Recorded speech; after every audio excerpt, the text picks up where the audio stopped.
Hello, everybody. I'm Jordi Baylina. I'm the technical lead at Polygon zkEVM. Okay. So,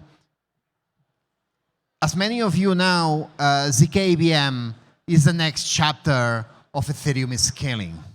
Okay. And why was zkEVM a big challenge? Well, in order to understand that, let me explain you a little bit how zk rollup works. Okay. From the user perspective, imagine that you want to do a transaction on a rollup. Okay? So what you will do is you will connect with MetaMask like you connect to any other chain. And you should be able to do anything that you can do in Mainnet, you will do it in the rollup, in the zkEVM. Okay? So the first stage that you will do is you will send this transaction to a sequencer. In this case, at the beginning, it's going to be a centralized sequencer, like most of the rollups right now.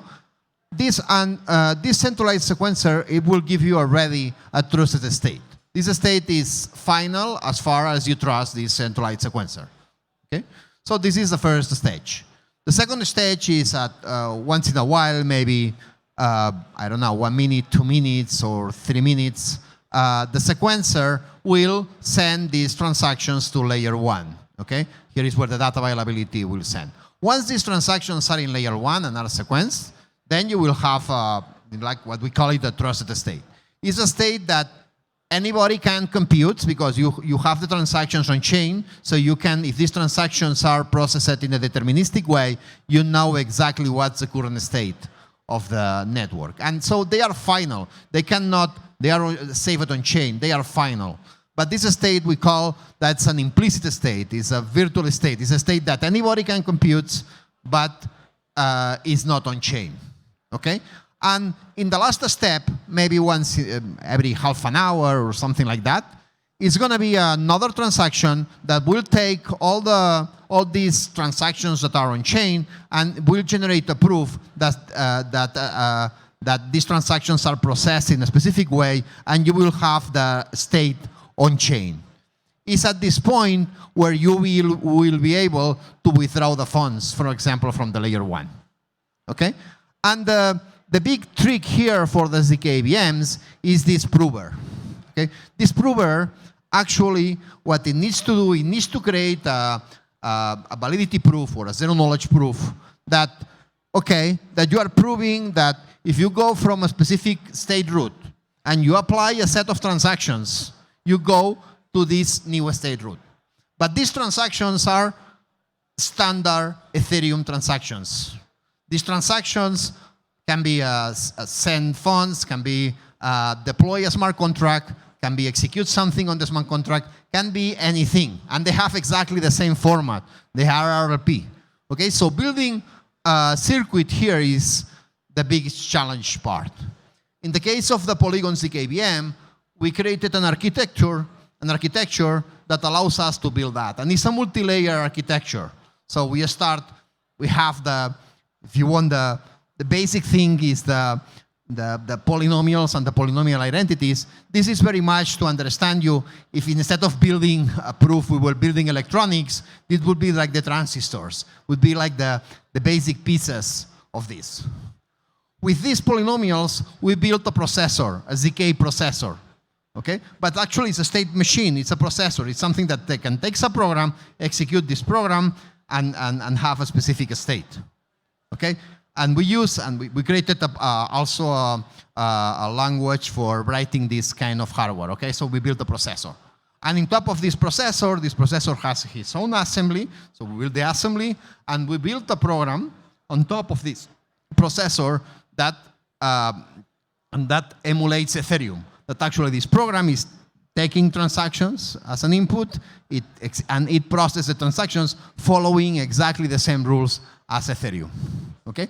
And in order to do that, well, we had a lot of challenge to solve because this processor, they needs to do 256 bits operations, it needs to do the easy recover, signature verifications, you need to do catch-ups, you need to do many things. Okay? And this has been the huge work for the last 2 years. Okay? But there is a last challenge. Okay? Once we finish that, 3-4 months ago, the last challenge was about security. Okay? And this is what I want to talk very much about now. As you can imagine, there is a bunch of lines of code, new systems. So it's a lot of things that can go wrong. Okay? So this requires a huge review, a huge auditing, and a huge process for that. Okay, so for the last 3 months, mainly what we have been running is running a lot of audits. We run 2 external audits and 1 internal audit.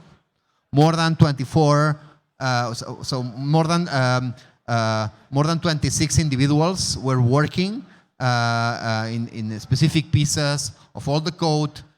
We run also an internal audit. We went really deep on that. And we found many things. Even we found some optimizations and some improvements. Has been a huge work on that. Okay, some of the things were critical.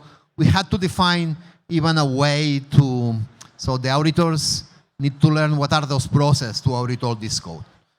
The truth is that auditing this was relative. Okay.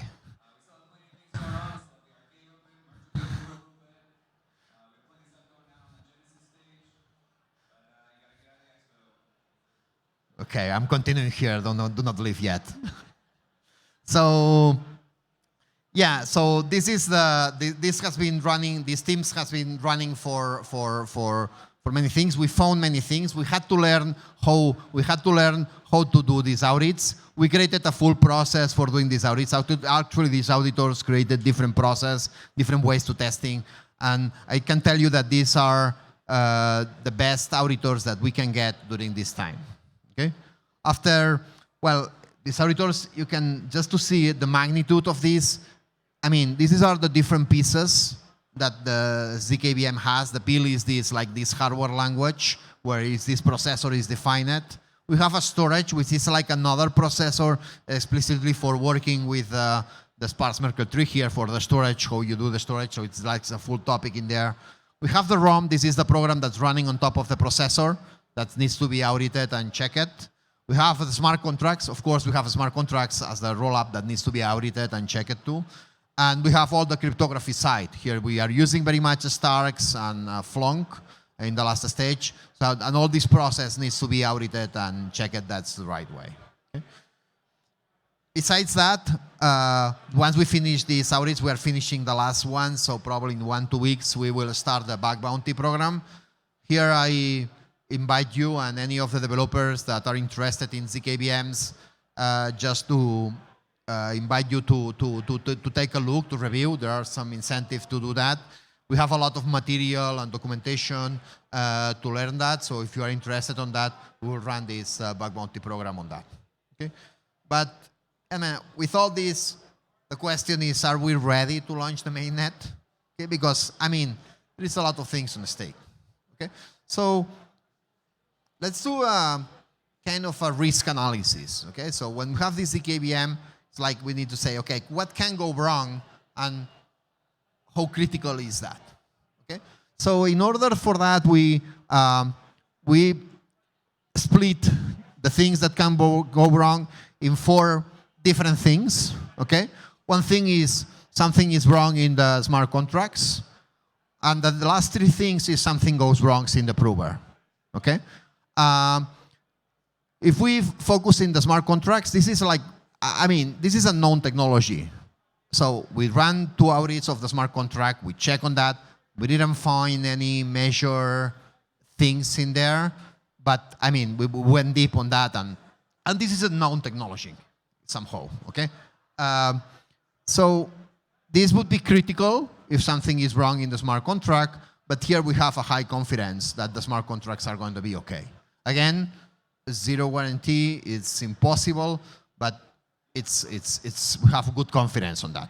From the audits, here we have 3 things that can go wrong. What we talk about correctness. Correctness means that you are proving something that the prover said you send a transaction and the result of the transaction is actually that you steal funds, or that your balance account just gets much higher, for example. This would be a correctness problem. This is really critical on this, so that you are executing the opcodes and you are doing what you're supposed to do. Okay? For this, besides running the audits and the bug bounty, here we have a lot of confidence because our system is passing all the Ethereum tests. That means that we are getting all the we have all the test suite from Ethereum. We are taking all the relevant tests, which is more than 13,000 tests, and we are passing all of them. Okay, this is what gives us the warranty that that the correctness of the proof is going to be okay. Again, not 100% sure. Okay, but this these tests and these audits give us enough confidence to launch Mainnet. Okay. The last two things is, one is soundness. Soundness is more tricky. I would say that this is much easier that a soundness bug is in the prover. A soundness is when you can, a soundness in the prover means that with the same state and with the same transactions, you can compute two different states. Okay? This would be a soundness. This would be a typical example of soundness program. Okay? In this case, we are putting a mitigation here. That the mitigation is we are going to be at the beginning. We are going to be the only prover that can process that. Actually, this is not really true. We are going to be the only prover as far as we are building proofs.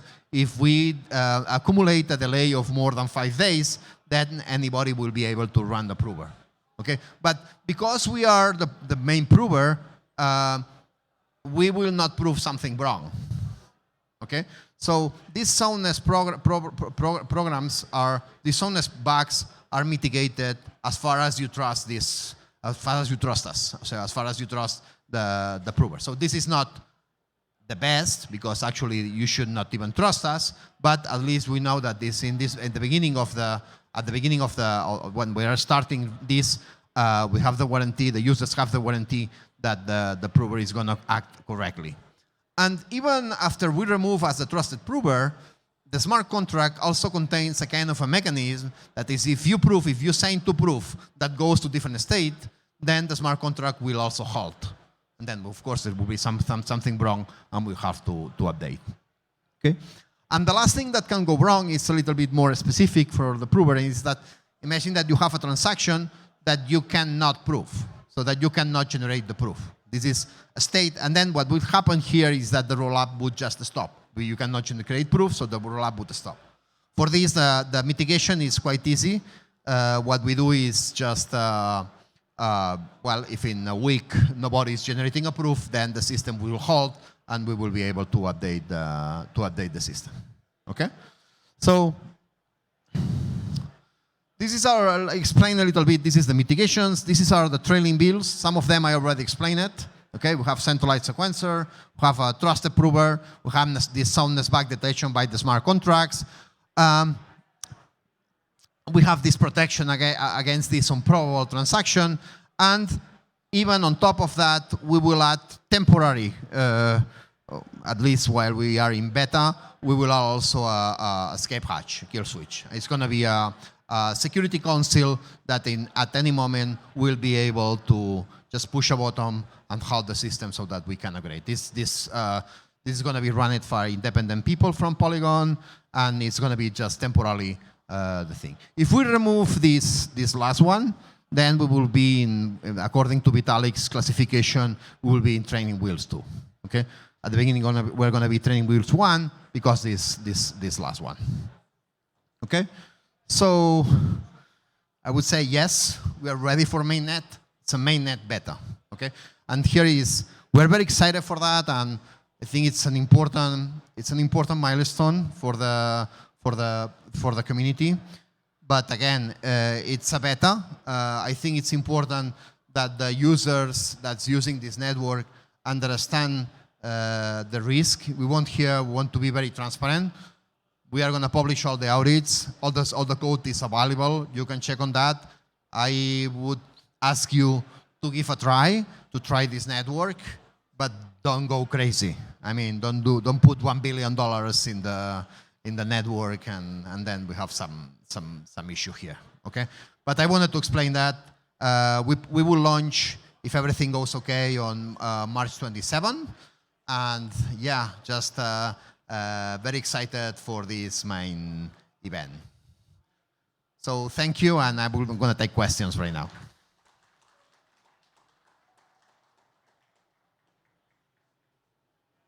Yeah, we have 6 minutes, so I've been much faster.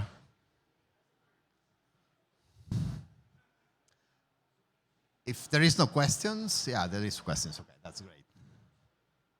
Why select Flunk, right? Why Flunk? Yeah, why was Flunk? the thought process behind that selection? Yeah, the Flunk is, I mean, so our main prover is a Stark, and it's a set of,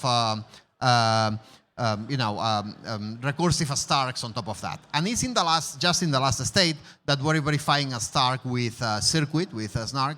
Here you could choose Grow16, here you could choose Plonk, or you could choose Flunk. Flunk is it's a variant of Flunk that has the advantage that the verification cost is more or less the same that Grow16, so it's very cheap verifying a proof on chain. It costs, I think it's about 235,000 gas units, which this is really low. It's like Grow16. And it's the same that Plonk. It doesn't require trusted setup. Actually, well, it takes it requires the universal trusted setup, but this is already run, but doesn't require a specific trusted setup. So it has the same advantage of Plonk, but it's much cheaper to verify. The inconvenience here is that the proving time is a little bit, it's much longer, but because this is the last stage of the prover, it doesn't take that much, okay? And I think it takes something like about 1 minute, and if you are doing that every 30 minutes, for example, it's more than enough time. We're improving that side. But this is it's quite new. We are running right now an audit, so one of the audits that we are finishing right now is the Flonk protocol itself and the implementation of the Flonk protocol.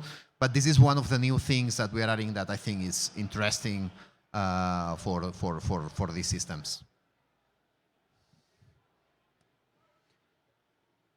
If there is, oh yeah, okay.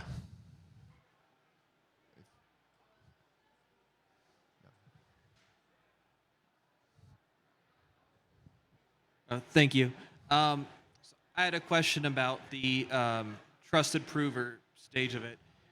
Over what period of time, ballpark, would you say would be like the future for moving away from a trusted prover to trustless? Let's see. Here we need to define exactly, but the idea is we want to remove as fast as we can the kill switch, the escape hatch. This is the most centralized part that we have. I expect that once, maybe, I don't know, 1-2 months of running the system, I mean, we don't find any big thing, we plan to remove on that. We will continue doing audits and, this bug bounty, and we'll see how confident we are, but we need to remove that very soon. And regarding the trusted prover, the idea is to start lowering down this time, so that we start with 5 days and then we go 4, 5, 3, 2, 1, and actually at some point we just remove and we just try to let the market, anybody just can generate the proof and start this prover market start spinning up. I think this will be very, very soon because we have the other protection. So we can be like running a prover in the shadow, and if there is something wrong, we can always generate the right proof and halt the system. So even for that, I think that this is some mechanism that we will spin up really soon. I don't know. If I need to tell you a time, I'm thinking about a few months. But again, we need to just plan and that. Just before finishing, I want also to maybe give you a little bit, so what's the future after the launch? We want to work very much with the EIP 4844. Rollups, the main limitation of rollups, the bottleneck of rollups are and will be the data availability. So even in the ZK, the prover is not the limitation anymore. The cost of the impact of the proving cost in the transactions is not an issue anymore. It's really cheap on that. So we need to focus in the data availability, data compression. We want to also improve a lot the sequence, because the sequencer, I mean, if you want to scale, you want to increase at least one order of magnitude in the sequencer. And of course, we also want to start working in the decentralized sequencer. It's a little bit the near future for the zkEVM, but still a lot of work to do. And of course, we want to finish. So we have some precompiled smart contracts that are not implemented yet, like Pairings and SHA-256 and Blake mainly, and we will add those in the next version of the rollup in few months, probably. So this is a little bit the short-term roadmap for the zkEVM project. So guys, if there is no questions, thank you very much, and let's give a try to the testnet.